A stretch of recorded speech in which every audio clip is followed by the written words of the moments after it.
Gıyvat tüken olup ballağına batsa, yap-yaşıl yapraklar saralıp biler.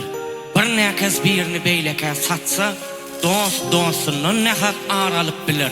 Yüreğin mehrini yürekler duysa, şundan artık balık bolar mı eyse, birdenem gıyvatın şavvazı yalsa, ayralığın dağı avanıp biler.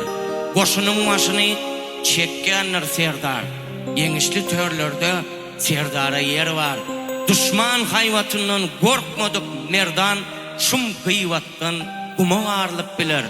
Gıyvat ağaçların başını eger, gıyvat yürekleri ok olup deger, gıyvat bardakları etsem eger, bugün dünyamızdan daralıp biler.